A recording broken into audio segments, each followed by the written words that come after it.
known as the Keto Diet. Okay, so just a little bit of history. So diets traditionally have been used to treat conditions such as epilepsy since before 500 BC. The most common way back in the day to treat epilepsy was through fasting, but that eventually kind of like transitioned into inducing ketosis, which we now call the keto diet. So basically, to mimic fasting, the keto diet was introduced as treatment for epilepsy, like I mentioned, in the 1920s by a man named, well, it all kind of started with a man named Bernard McFadden, who's seen in these pictures here, who he was basically just a really popular like fitness guru at that time. A lot of articles described him as a very eccentric man. He was apparently very attractive.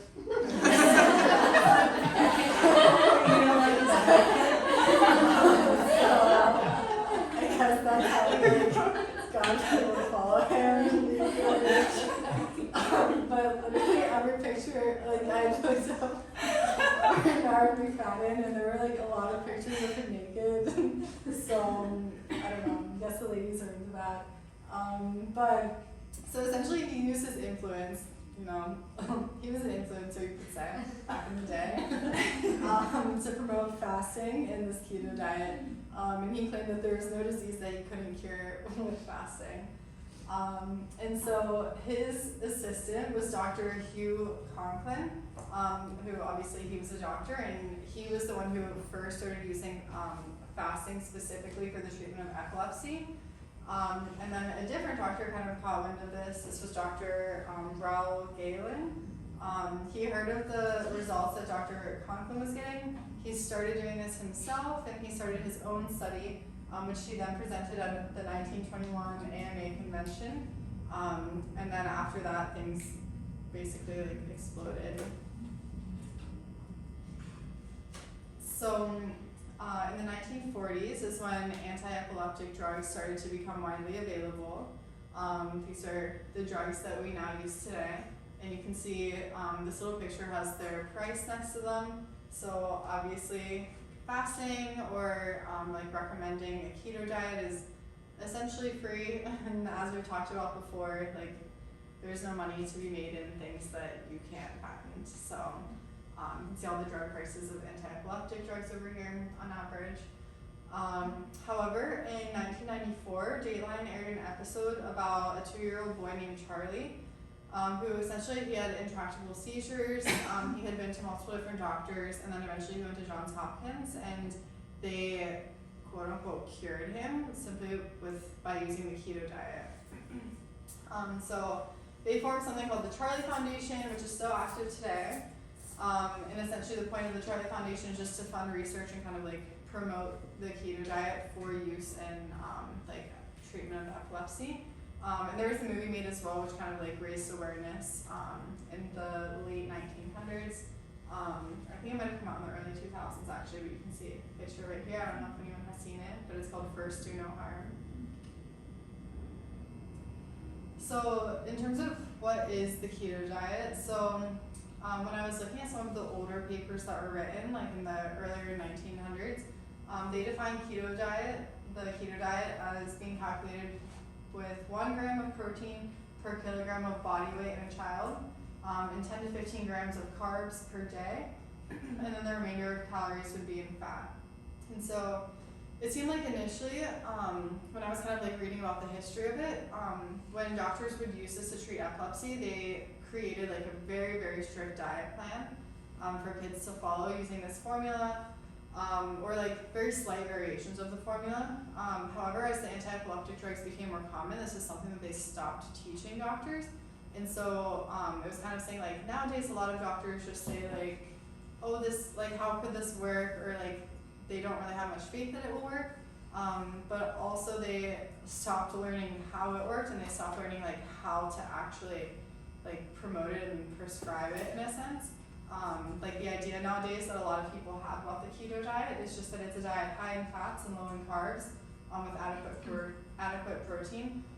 However, like this is obviously a very generic and non-specific, as opposed to like what the doctors like were doing back when they were actually prescribing this diet to children. And so I feel like Nowadays there's just more of an idea of like, oh, just a really high fat diet, but it wasn't always like that. So some common keto foods, so in general you want foods that are high in fat, low in carbs, and so in addition you want to be choosing foods that are like healthier for you. And so keto diets traditionally include a lot of seafood, however not oysters or octopus, which are high in carbs. A lot of meat, like red meat, poultry, cheese and cottage cheeses, plain Greek yogurt, whole milk and cream, non-starchy vegetables, nuts and seeds. And a lot of people think that they can't eat fruit while they're on a keto diet, but I was reading that berries generally are can be included in the diet. However, most other fruits are considered to be too high in carbs to really be included. You can eat dark chocolate, which is lower in sugar, olive oil, butter, ghee, and then any most unsweetened drinks, so like unsweetened coffee and tea. So a little bit back to our carb cycle, but for the biochemistry side of it, kind of how ketogenesis would work is, so when we decrease our carbohydrate intake, which is the easiest source for our body to make ATP and consequently energy, when we decrease that, the insulin secretion should decrease if everything's working well, and then the body enters that catabolic state. So initially we have that glycogen that's been stored up in our body's tissues, specifically the liver is a great source of that, as well as the muscle. And so through gluconeogenesis, our body is initially able to use those stores to create the sugar we need in our bloodstream to create energy. But as those stores begin to deplete in that chronically low carbohydrate state, then the body, it's typically around 24 hours, I think, is when that gets really depleted.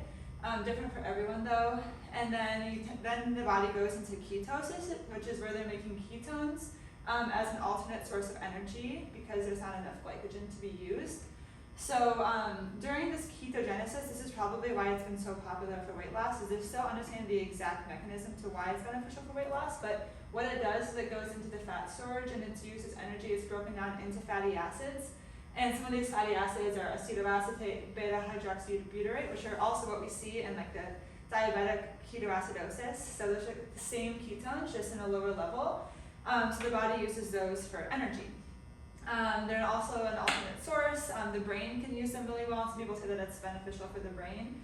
But you can kind of see, so it's more this pathway, and you're kind of avoiding this way, which is using the glucose. So you're making the acetoacetate, beta-hydroxybutyrate here. So I know we all love the carb cycle. Okay. And so as I kind of touched on a little bit earlier, I feel like in medical school, we usually talk about ketones as it relates to the diabetic ketoacidosis.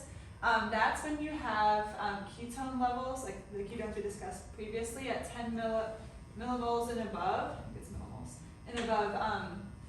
But then if you have normal ketone concentrations, it's less than 0.3, so a drastic difference. And then the dietary ketosis, when you're, if you're doing a keto diet, you can check your range of ketones, and you want to aim for that to be in 0.5 to 3. If it goes lower, you might be like, oh, maybe I'm eating too much carbohydrate, so you can kind of refine it. People are using tests now where they can test their ketones. The less sensitive, but the cheapest option is the urine ketone strips. And there's also a blood ketone meter, which is, I think, it's more sensitive or more specific. But it's, of course, probably more expensive and a little bit more high maintenance. And then we want to just note that while severe ketoacidosis during the keto diet is rare, it is a possible complication, so it shouldn't be taken lightly. And so, ideally, patients who are doing this would be supervised by a physician. So, as we kind of discussed, the potential benefits, the epilepsy control, we're going to go into a few studies about epilepsy and then other uses for the keto diet. But the specific study all the way back to the 1920s had a 52% complete control of seizures, and an additional 27% had an improved control of their seizures. So really beneficial for especially drug-resistant epilepsy.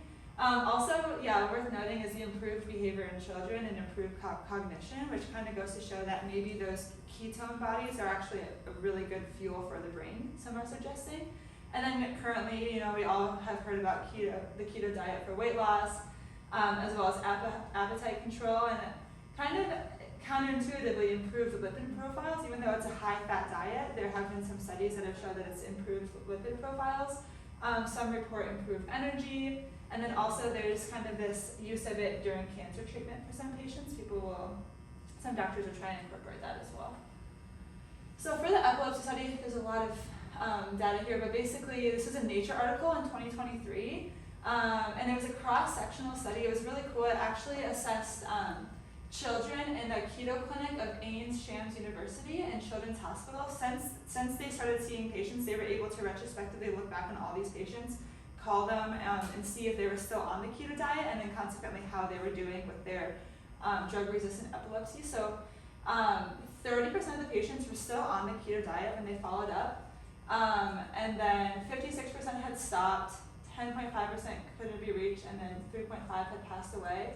And the patients had multiple diagnoses for their epilepsy. Most of them were drug-resistant epilepsy, but you also had some that had a global developmental delay, cerebral palsy, and then you have some more metabolic genetic defects. They were also included in the study. So more acutely, in the 3 months of treatment with the keto diet, they were already able to see a statistically significant difference of reduction in seizure activity. They were able to get down to 8 per day, which to me sounded like a lot, but the fact that they were able to get down to that, I guess already was statistically significant. However, once you got out to 24 to 36 months, so 2 to 3 years on the ketogenic diet, they were the median number of seizures per day was 0. So really promising results there. And then you can see here as well, included kind of the lipid panels. It's so interesting, I think, just to see how there really isn't a huge change in the lipid profiles in these study patients, because of course that's a huge concern if you're going to increase the fat intake. But it really didn't seem to have any statistically significant differences. They also noted that there was an adaptive behavior that was measured in the intellectually disabled patients that were already initially presented. After 6 months on the ketogenic diet, 65% of them showed improvements in their adaptive behavior. So that was really significant, and they kind of found that consequentially and wanted to note that for future research. And yeah, no differences there. So that's cool. And then in terms of metabolic health overall, we know, just as this is progressing, it's becoming more and more of an issue, and keto is gaining a lot of popularity for this. I thought this was just a really cool diagram of like all the ways it can impact people.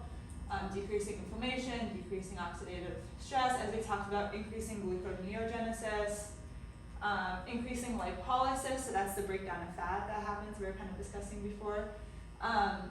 And so there was a Nature article that looked over, I think it was in 2020, I don't know if I put it, but it was kind of looking over like all of the studies that they wanted to include, and one that they noted was a 2016 study. And this was very short term on the ketogenic diet. It was 28 days in assessment for obesity. They only included obese patients. And they found that just after 28 days, there was a significantly reduced weight, waist circumference, which we know can affect metabolic health, as well as insulin resistance in clinically healthy adults with their BMI over 45. So really promising results in the short term. And then there was a more long-term one, which still is worth noting. It's only a little bit over half of a year. So it's not, as long-term as a lot of people are probably thinking about doing this. But they showed that there is a significantly decreased BMI, cholesterol, plasma glucose in weight in the hypercholesterolemic patients, and their BMI was over 30. So overweight patients with hypercholesterolemia, the people who were studied there. So really promising results, but still the studies, even the long-term studies, weren't super long-term. And then this one was cool because we were talking about acromantia. So there was mostly on mice and then the murine model, which I guess non-specific rodents. But just after 4 days of putting mice on the ketogenic diet, there was an increase in acromantia and parabacteroides, so beneficial gut microbiome changes after just 4 days. And then, as well as there in the murine model. Human models are still in the works. but they did find that in a human model there was a reduced number of the intestinal Th17 cells, and that was suggesting decreased GI inflammation like colitis, IBD, all that kind of stuff. So yeah, that was really promising improvement there. So, despite these very positive results, unfortunately, not all of the data is as promising.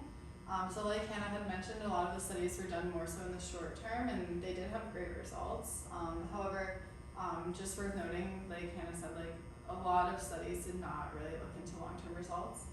And so while blood pressure, HDL, triglycerides, and HbA1c may improve initially, this is a study here, these photos, that was done in mice, and this one was more long-term. It seems like these improved lab values are generally not seen after 12 months, at least in the mice models. So for example, there's been an observed increase in the LDL-C and VLDL, which may increase cardiovascular risk long-term. And then evidence for sustained weight loss in people is limited. And then in mice, after 22 weeks, they did have increased weight, cholesterol, triglycerides, leptin, and glucose intolerance, showing lower insulin secretion.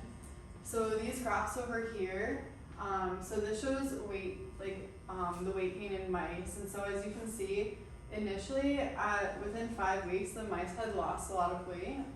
This is the dark line is the keto mice, and then the hollow circles is the control group of mice. And so you can see that immediately the mice lose a lot of weight, but then by the time they get to 10 weeks, they're already back at that, above their baseline. They've already caught up with the control group, and then they just continue actually to increase their weight a little bit more so than the control group. And then this down here showing you, so after a glucose tolerance test in the mice, this shows the glucose level of the mice. And so initially, at week 1, they had results similar to the control group, but then you can see, same thing, it's like the darker circles are the keto mice. At 5 weeks out here with the glucose tolerance test, the keto mice actually did a little bit worse. They had higher glucose levels after the glucose tolerance test, and it actually just got significantly worse by the time you got to 20 weeks. And then these are their insulin levels as well, with the darker circles being the keto mice. And then you can see between at week 1 here, not so bad, but then by the time you get out to week 20, not looking as promising as some of our other studies have maybe suggested. In addition, there is an aspect of, keto gone wrong, or as some people call it online on forums, dirty keto. So basically dirty keto, people who are doing dirty keto are people who are increasing their fat intake without giving any consideration as what types of foods they're actually eating. And so, for example, I found a 2018 study published in the Lancet Public Health Journal that studied the eating patterns of over 15,000 adults in the US and over 432,000 adults around the world. And it showed that mortality increased when carbs were exchanged for animal-derived fats or proteins. You can see it's statistically significant.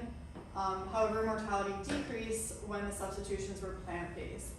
And so it seems if you, based off this study, it seems like a keto diet that's getting most of its fats from animals actually, might be harmful for you, as opposed to a keto diet that's getting most of its fats from plant-based sources could actually be really helpful. And then some other kind of risks of the keto diet. So there are some forums that talked about how keto had kind of induced a disordered eating patterns in people, as I'm sure really any type of diet could. I don't think that's specific to keto. In addition, it can be associated with kidney stones, constipation, different nutrient deficiencies. It's stated to not be safe for people with pancreas, liver, thyroid, or gallbladder issues. And then I also noted something called keto flu. I didn't see it in any specific studies, but on a lot of forums and just a quick Google search for cons of keto flu kept coming up. And it seems like the symptoms typically start like the first week of being on the keto diet. However, when I was looking up more, like trying to understand why this happens, because essentially, like these pictures show here, it can include like brain fog, despite the fact that we said keto diet is supposed to like enhance your brain function. Dizziness, irritability, nausea, both diarrhea or constipation, body aches, cramps. And when I was reading about like why people think this might happen, a lot of things that I read said that it wasn't. A lot of people don't think that this is specific to the keto diet. Again, I guess these types of symptoms are things that can happen in general with like really anytime people change, like significantly change their eating patterns. It said that like when people cut out like processed foods in general too, it's been noted that a lot of people get these symptoms for like a week and they just were saying that it's like their body purging and then the symptoms would go away. So kind of unclear exactly why this is happening, but it seems like it's not specific to the keto diet. So in terms of the future, per some surveys, they revealed that a lot of physicians consider keto diets only a last resort in the epilepsy treatment.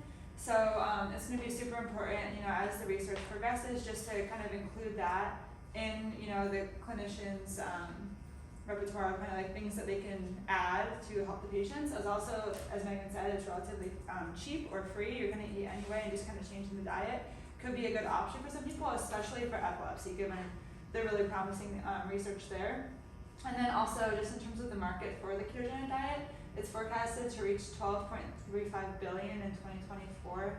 I'm sure we've all seen, those keto supplements are putting, coconut oil and stuff, and so there's a lot of marketing going on there. So I think as physicians to kind of be aware of that and kind of what might be beneficial for patients and kind of help them sift through all of the information that they're kind of seeing in this area. So, yeah, so there's the